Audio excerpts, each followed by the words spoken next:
Frozen Charlotte, by Ransome Locke, was originally published under a pseudonym and is available to read for free on Wattpad and Royal Road. Follow the link in the description. Please like and subscribe to support this channel. My mother always said that love would set me free. She'd sit at my bedside each night and spin tales of handsome princes who fell in love with cinder girls and of peasant boys who married princesses. Stories of true love in faraway kingdoms from somewhere across the seas, and she told me those places did exist, but only if I truly believed. And I did. Oh, how I did. I believed with all my heart as I closed my eyes each night and laid my head on the satin pillow gifted by an elderly seamstress in the village below the abbey.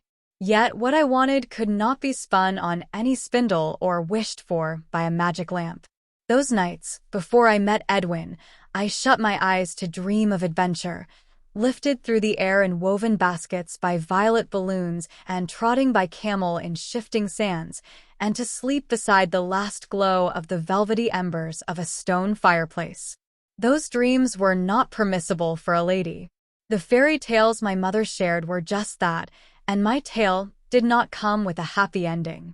I dared not say to my mother, her ladyship Coral LaFontaine, a termagant society woman, and my father, his lordship Drewer LaFontaine, an esteemed and highly respected businessman who had acquired interest in an impressive estate bequeathed to a distant cousin by the name of Henry Wolcott, was not in my fairy tale itinerary.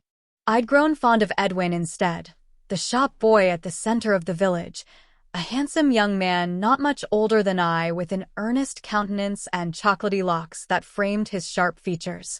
He was a modest and soft-spoken, though unrefined, young man who possessed a genuine chivalrous nature as great as any English gentleman.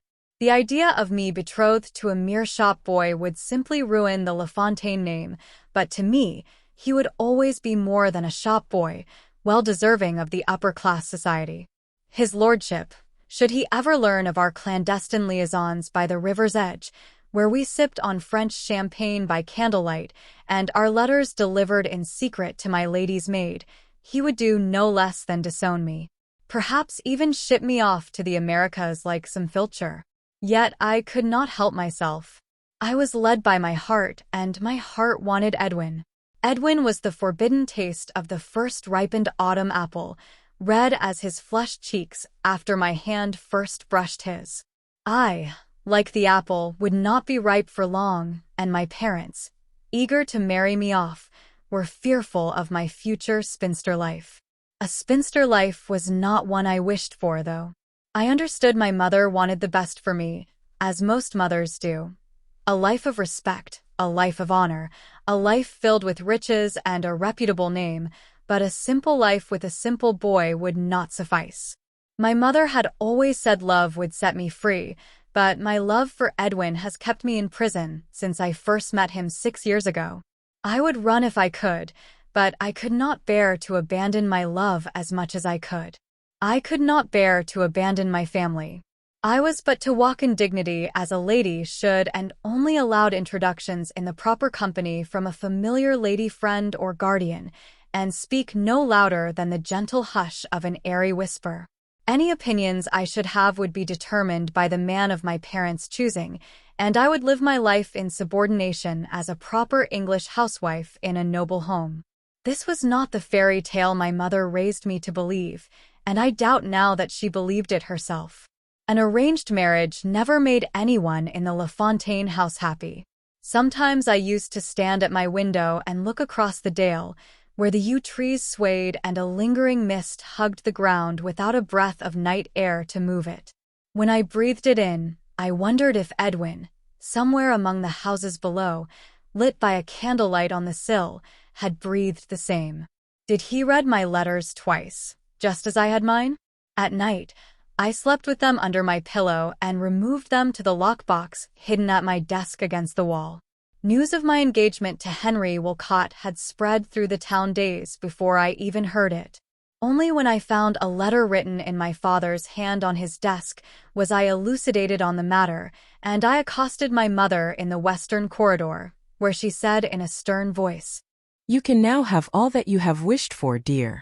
All stocks and matters of the estate will be divided among both families. You will marry Mr. Wolcott, and you will outrank us all. You wish to make your mother proud, don't you? But I do not love him, mother, I replied. Love is merely a condition nourished over time. I didn't love your father until 2 years after we were married, and now I could not imagine a life without him. I was considered an adult at 16, and in our society, marriage was viewed as a matter of business, one that the LaFontaines were in desperate need of. With privilege comes responsibility, one that, according to my mother, I had not yet learned. There were no more bedtime tales left to tell, and I slept alone, haunted by my future with Henry. That night, when I stood at my window and the green valleys were once again filled with cool mist, I thought of Edwin and wondered what he must be doing, perhaps tending to shop duties. I imagined the dampness of night collecting on his dark hair as he sealed the jars containing cereals and spices and hoisting the sacks of grain into the stockroom before closing shop and biking to his cottage at the end of the village. I also remembered the night of our first kiss beneath the ice-glazed willow tree, which sparkled above the frozen river. These memories will forever be memories if I marry Henry. I began to cry hot tears. I could not stand it any longer. I did not dream of caravans or the digging of ancient tombs that night, but instead of the thatch and moss-covered roof of a stone cottage deep in the woods, far away with open windows and wooden shutters that allowed the cooling winter air to circulate through the firelit den, and Edwin lying bare beneath a fur rug. After the day's hunt, I would have prepared a savory, meaty stew and freshly baked bread, comforted by domestic responsibilities, and afterwards, we'd make love and sleep in each other's embrace until dawn, when we'd venture together through the forest, hunting and gathering berries for a crumble that I should bake. I had filched enough jewels from my current home to sell to traders to keep my journey with Edwin forward, and, as dreams were strange sometimes, we'd find ourselves riding trains through Johannesburg and Africa or trailing by ferry down the Nile. Oh, the adventures we could have if I were only free.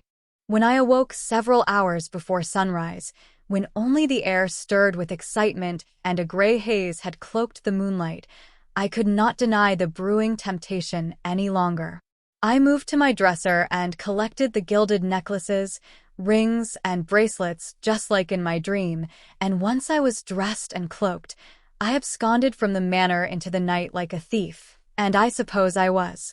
At the corner, I took an extra carriage offered by a pair of solicitors who'd woken to catch an early train to London. I had no money to give, so I traded for passage a ruby set in a silver ring, worth more than their entire antique carriage and almost as much as the steeds that pulled it. Only automobiles were affordable to the wealthy, but I dare not take one of my father's. I met with Edwin, who had risen to open the shop at dawn, and he greeted me with a tight embrace and a kiss. I explained how I could no longer withstand our distance and offered him my hand in marriage if only we could run away this very morning. I could hardly speak. My heart raced with natural liberation. I paid no attention to the cold.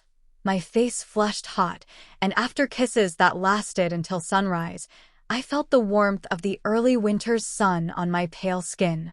I was burning from the inside and out, and the frozen river along the roadside had begun to melt. Edwin and I agreed to meet in Cleghorn, a northern village, after a day's travel. It was the smallest village I'd known, and I was certain no one had heard of the LaFontaine family or my engagement. There, Edwin and I were free to start our lives together. I would send a carriage upon my arrival. It was briskly cold for a sunny winter morning, and the ground was white with frost, yet the sun had warmed the river just enough that the ice had become clear and patchy and the bank soggy, which caused some instability for the carriage ride north. My escort was speckled with mud, as I could see from the trotting horses that flipped it from their shoes and occasionally slipped in the sodden, slick earth. If the carriage was unable to continue, then I was prepared to move onward on foot. Part of me felt regret for leaving in such haste as I did, My intentions were not intended to upset my parents. After all, they had raised me well and provided me with everything I had asked for, which wasn't much. My wants were inspired by being exposed to the world and the resources it had to offer, yet I was exposed to nothing but a shop. I hoped one day they'd forgive me and understand that I should be free to live the life I chose, and not the life they chose for me.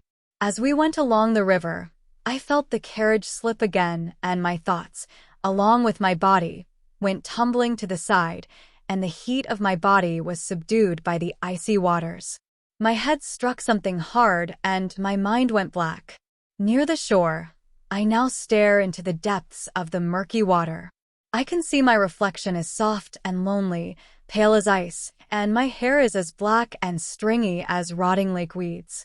My eyes, once sparkling blue and filled with all of life's excitement, are now empty and dull. I stared for hours at my reflection on the undersurface, trying to recognize the face staring back. Time passes, and I sit alone, humming softly along with the trickling water, the gentle rustling of the trees, and the occasional bird song. Sometimes I wonder if I am heard by a hiker who might have wandered too far from a path, or by secret lovers in respite. Over time, the river has deepened, and the trees have grown taller with each passing year. I don't know how much time. Time has lost all meaning now. Perhaps years have passed. Decades, even.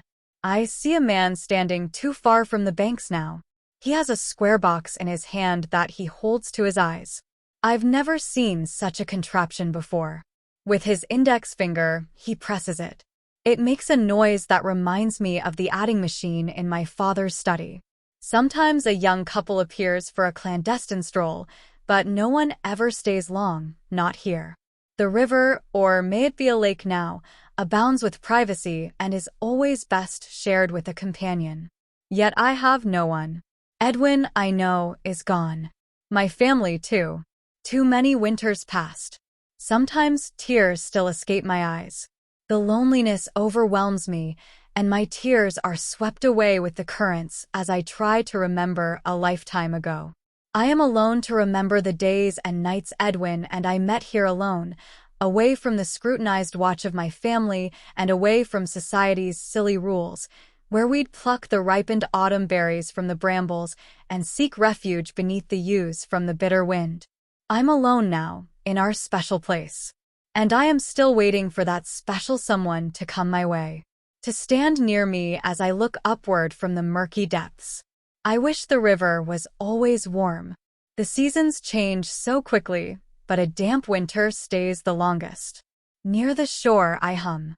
In faint whispers, my own voice sounds strange to me. When I hear someone approach, I hum louder in the hopes that a curious fellow is lured by my sound. Closer. I am desperately alone, and oh, how I wish to share my sorrow with a companion at the lake. As a hiker approaches, he gazes at the water. I linger near the shore. Beyond my forlorn eyes, his fingertips trailed the surface. I am close. I long for companionship. Had it finally arrived? I can nearly reach him as he leans over the rippling surface. I feel him in my grasp. As I do, he stumbles. I see the fear in his eyes as he sinks deeper into the lake's abysmal depths. From the inky darkness, he sees my face and screams until his lungs fill with water. Does he recognize me, I wonder?